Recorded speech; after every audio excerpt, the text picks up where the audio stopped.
Bonsoir et merci de recevoir le 19h45 de la télévision Labari que j'ai l'honneur de vous présenter. Bienvenue. L'hôpital national de Niamey a reçu ce mardi matin un don en produits pharmaceutiques d'une valeur estimée à 2,5 millions de francs CFA. À l'origine de ce don, la Convergence nationale pour la souveraineté, précisément la coordination de Niamey, qui se propose ainsi de soulager les populations, les patients de cet hôpital national. Les détails sont avec Adamou Soumana et Ibrahim Abdou. Après leur combat pour le départ des troupes étrangères du Niger ayant porté ses fruits, les brigades de veille érigées dans la capitale par les différents soutiens au pouvoir en place se sont assignées comme mission d'accompagner les autorités de la transition dans leur politique visant la souveraineté nationale. Et c'est dans ce sens que la coordination régionale Niamey de la Convergence nationale pour la souveraineté vient ainsi en appui à l'hôpital national de Niamey pour soulager les souffrances des patients. Dans un acte patriotique, c'est donc vraiment une lancée de vouloir accompagner nos sœurs et frères qui en souffrent d'un accompagnement spécialisé au moment où ce chagrin de maladie les affecte et qu'ils se présentent au niveau des services des urgences. Donc la Convergence nationale pour la souveraineté, à travers son bureau exécutif national, la coordination régionale de Niamey a bien voulu mettre à la disposition de ses frères et sœurs ce modeste geste en don de produits pharmaceutiques d'une valeur de 2,5 millions. Et je vous avoue que ce geste ou cet acte ne serait pas le premier. Nous allons en fournir des efforts pour que d'autres centres sanitaires puissent en profiter. Un geste qui est allé droit au cœur des responsables de l'hôpital national qui demandent aux autres concitoyens d'emboîter les pas à la COSNA. Le geste patriotique que vous venez de faire nous va droit au cœur. Comme vous l'avez bien dit, nos hôpitaux ont réellement besoin de ces gestes pour pouvoir réaliser les activités, les missions qui leur sont assignées. Et je pense que ce que vous venez de faire là, c'est au niveau des urgences et ça va droit à ces bénéficiaires qui sont dans des situations très complexes, très compliquées. Ça va venir les soulager, ne serait-ce qu'un soit peu, pour atteindre des objectifs bien définis. Votre geste doit être suivi par d'autres. L'amélioration du service public n'est pas simplement dévolue à l'État. Tout patriote, tout citoyen est également responsable de la qualité du service public. Ce n'est pas seulement rester à l'écart pour critiquer. Ce que vous avez remarqué qui ne marche pas, posez-vous la question, qu'est-ce que je peux faire pour l'améliorer? La santé, elle fait partie des priorités des autorités actuelles. À travers le président du CNSP, le chef du gouvernement, le Premier ministre, le ministre de la Santé qui, à chaque fois, lors de ses sorties, lors de ses rencontres, s'occupe et s'appesantit sur les conditions de travail du personnel et surtout sur la satisfaction des patients qui fréquentent nos hôpitaux. Et votre geste va nous accompagner et va nous aider dans la réalisation de cette satisfaction des malades. Ainsi, les responsables de l'hôpital national de Niamey donnent la garantie de l'utilisation à bon escient de ces produits pharmaceutiques gracieusement offerts par la Convergence nationale pour la souveraineté. Cette dernière a saisi l'occasion qui lui est offerte pour lancer un appel aux plus hautes autorités du pays afin de faire de la santé des populations la priorité des priorités. Parlons maintenant du début ce mardi matin des examens du certificat de fin d'études d'école normale d'instituteurs. Ils sont au total 2542 candidats enregistrés sur l'ensemble du territoire national. Et c'est la ministre de l'Éducation nationale, Dr Elisabeth Chérif, qui a donné le coup d'envoi de ces examens, commenté ici par Boubacara Ibrahim sur les images de nos confrères de la RTT. C'est en compagnie du gouverneur de la région de Niamey, des cadres centraux et régionaux, que la ministre de l'Éducation nationale, de l'enseignement professionnel et de la promotion des langues nationales a observé tôt le matin le lancement officiel des examens du certificat de fin d'études de l'École normale d'instituteurs CFEENI et du certificat d'aptitude pédagogique de la section spéciale de l'École normale CAP-SS. Le coup d'envoi de cette session 2024, qui compte 2542 candidats au plan national, a été donné à l'école normale Sadou Galadima de Niamey. Sur l'ensemble du territoire, il y a 2542 candidats, dont 1758 filles. Et ici à Niamey, à l'école normale de Niamey, nous avons 255 candidats, dont 206 filles exactement, qui vont subir ces épreuves de certificat d'études d'école normale. Tout en rassurant du bon déroulement de ces examens, le directeur de la promotion qualité a donné des précisions sur les différents types d'examens dont il s'agit. Bien, le premier examen concerne les bacheliers qui font un concours pour entrer à l'école normale. Donc c'est ça le certificat de fin d'études d'école normale, instituteur pour une durée d'1 an.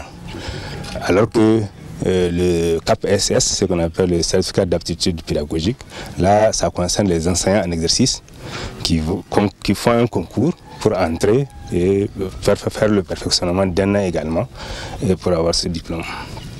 Donc, en tout cas, au regard de ce que nous venons d'observer, en tout cas, tout se passe dans de bonnes conditions parce que tout le matériel d'examen est disponible et les candidats sont là. Et vraiment, on se réjouit quand même du fait que l'année s'est très bien déroulée et aujourd'hui, elle est sanctionnée par cet examen. Pour rappel, ces examens qui vont se dérouler autour de 15 matières prendront fin le vendredi 19 juillet 2024. Hier, lundi 15 juillet, débutait à l'École supérieure des sciences de la communication et des médias, ESCOM ex-IFTIC, les soutenances de fin de cycle. Il s'agit pour les candidats d'obtenir la licence professionnelle. Ces licences qui se poursuivent aujourd'hui encore sont commentées ici par Sakina Gazibo et Sadou Doumi. Sur les 3 notes de présentation du film qu'on a visionné et de votre document écrit, il résulte de ces 3 notes la note de 15,16 sur 15,16, c'est la note attribuée à notre collègue Asma Seydou pour l'obtention de son diplôme en licence professionnelle option journalisme audiovisuel. Après l'effort, le réconfort pour ces étudiants de l'École supérieure des sciences de la communication et des médias ESCOM qui viennent de soutenir leur mémoire de fin de cycle pour l'obtention de la licence professionnelle. Un diplôme qui consacre la fin de 3 années de formation. Je viens de sortir de la salle et j'ai obtenu une note de 15,16 de moyenne et c'est une note vraiment qui me tient beaucoup. Et mon thème qui a été soutenu, j'ai soutenu sur la lutte contre le paludisme. Quelle contribution pour les médias audiovisuels. C'est un thème vraiment qui me tient beaucoup à cœur et quand on prend le paludisme, c'est vraiment une maladie qui fait beaucoup de dégâts, qui tue et c'est une maladie vraiment très grave. C'est tous ces sujets-là qui m'ont déjà d'ailleurs poussé à réaliser ce mémoire. Mon thème que j'ai choisi, c'est médias et santé, la contribution de la télévision et radio pour lutter contre les maladies cardiovasculaires de la région de Niamey. Cet thème, je dirais que c'est personnel. En fait, je suis atteinte de ces maladies cardiovasculaires, notamment l'arythmie cardiaque, qui est une trouble du rythme cardiaque, ou je dirais des battements irréguliers. Donc c'est quelque chose qui m'est personnel. Le jury m'a attribué une note de 15 sur 20. Ces récipiendaires n'ont pas manqué d'adresser un message fort à leurs camarades. Je suis vraiment contente et je dirais que c'est mérité aussi. Après 3 bonnes années d'études, de dur labeur, je dirais vraiment de s'acharner, de courage. Rien n'est facile, rien ne se gagne aussi de la facilité. De travailler et de se fixer un objectif. Quand tu sais ce que tu veux dans la vie, ce qui est sûr, tu peux y arriver. Il n'y a rien d'impossible dans la vie. À Kervaille, rien d'impossible. Je leur souhaite bonne chance. Pour rappel, pour cette première journée de soutenance, 37 étudiants vont passer devant les jurys pour le niveau supérieur, toutes filières confondues. Justement, nous allons parler santé dans ce journal pour cette fois évoquer les conséquences de la consommation de stupéfiants. Et la toxicomanie est une pratique à laquelle s'adonnent beaucoup de nos jeunes ces dernières années. Des jeunes qui ignorent souvent ce à quoi ils s'exposent en consommant ces produits. Le reportage est signé Nana Ferdaousou et Sadou Doumi. La toxicomanie, une dépendance à une substance psychoactive. Elle peut toucher tout individu, quel qu'en soit son âge ou son milieu social. Les effets néfastes de la toxicomanie sont multiples, à la fois sur le plan physique et mental. La toxicomanie, c'est la consommation excessive et continue des produits stupéfiants. Donc les produits stupéfiants, ce sont des produits qui ont des effets directs sur le système nerveux et qui vont malheureusement entraîner sur le long terme des perturbations du fonctionnement du système nerveux.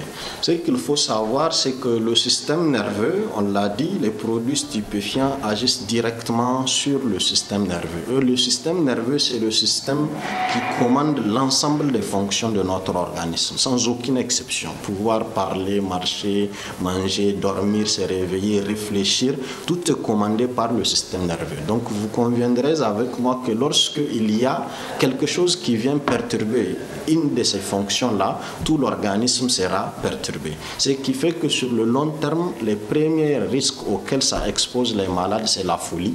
Donc souvent ça peut évoluer jusqu'à la schizophrénie et malheureusement quand ça atteint ce stade-là, la prise en charge va être difficile. Cependant, la lutte contre la toxicomanie nécessite une approche globale, combinant à la fois la sensibilisation, l'éducation et l'accès à des programmes de prévention. Prévenir en disant aux gens voilà ce qui peut être dangereux pour votre santé et lorsque vous commencez à la consommation, à consommer ces produits-là, voilà les dangers auxquels ça peut vous exposer.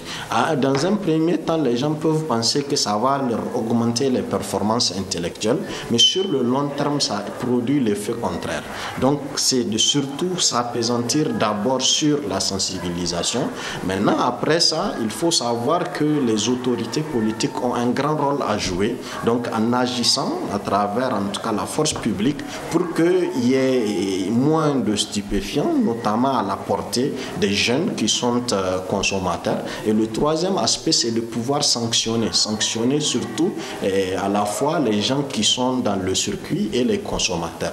Le troisième ou quatrième aspect qu'il faut savoir faire, c'est la collaboration des professionnels de la santé, notamment ceux qui sont dans les officines, ce que les gens appellent les pharmacies, c'est de ne vendre ces produits-là que sous présentation d'ordonnance. Si la toxicomanie est une réalité difficile à affronter, il est essentiel pour les jeunes toxicomanes de savoir qu'il existe deux voies de guérison, explique le médecin. Ce qu'il faut savoir, c'est de rentrer dans une procédure de sensibilisation pour les gens qui ont déjà développé cette dépendance-là. Donc, c'est d'approcher les spécialistes, notamment les addictologues. Donc, ce sont des médecins qui se sont spécialisés donc, dans la psychiatrie, qui sont des addictologues, qui peuvent développer en collaboration avec le malade des stratégies qui vont l'amener à abandonner, en tout cas, toute la consommation de ces produits stupéfiants. Le deuxième aspect, c'est d'éviter, en tout cas, les fréquentations des amis qui peuvent vous conduire ou vous amener à aller vers la consommation de ces produits stupéfiants. Et le troisième aspect, c'est d'éviter aussi de fréquenter les endroits dans lesquels on consomme ces produits stupéfiants. La toxicomanie est une bataille constante pour les individus et la société tout entière, en unissant nos efforts, en sensibilisant les jeunes de leur plus jeune âge. C'est la fin de ce journal. La rédaction et les équipes techniques vous remercient de l'avoir suivi, mais le programme se poursuit sur la télévision Labari. Tout de suite, vous suivrez la rediffusion de la revue de la presse avec Adam Soumana. Bonne réception et à très bientôt, Inch'Allah.